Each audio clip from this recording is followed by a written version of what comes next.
legend lives on from the Chippewa on down of the big lake they call Gitchagumi.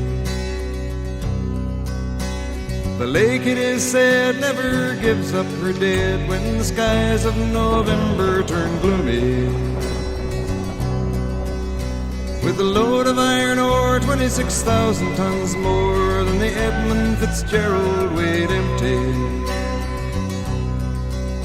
That good ship and true was a bone to be chewed when the gales of November came early. The ship was the pride of the American side, coming back from some mill in Wisconsin. As the big freighters go, it was bigger than most, with a crew and good captain well seasoned, concluding some terms with a couple of steel firms when they left fully loaded for Cleveland.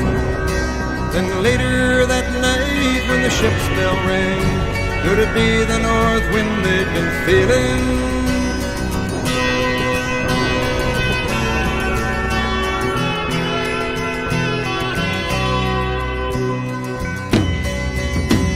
The wind in the wires made a tattletale sound when the wave broke over the railing.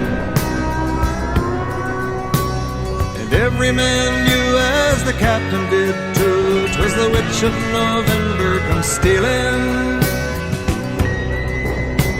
The dawn came late and the breakfast had to wait when the gales of November came slashing. When afternoon came, it was freezing rain in the face of a hurricane west wind.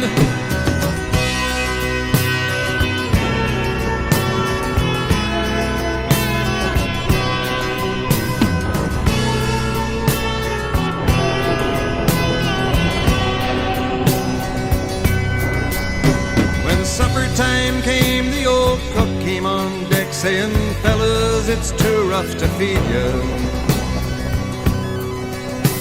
At 7 p.m. a main hatchway caved in. He said, "Fellas, it's been good to know ya." The captain wired in, he had water coming in, and the good ship and crew was in peril. And later that night, when his lights went out of sight, came the wreck of the Edmund Fitzgerald.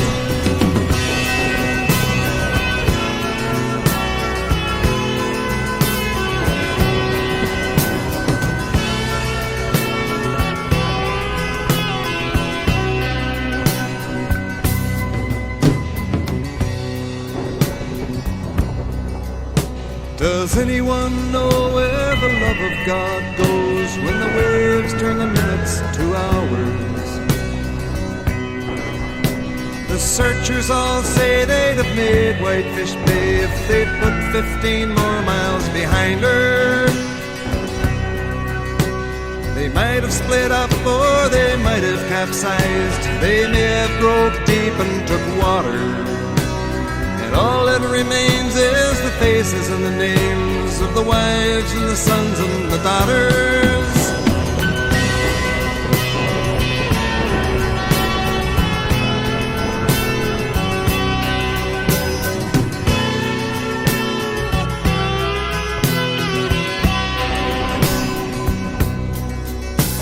Lake Huron rolls, Superior sings in the rooms of her ice-water mansion. Old Michigan steams like a young man's dreams. The islands and bays are for sportsmen. And farther below, Lake Ontario takes in what Lake Erie can send her. The iron boats go, as the mariners all know, with the gales of November remembered.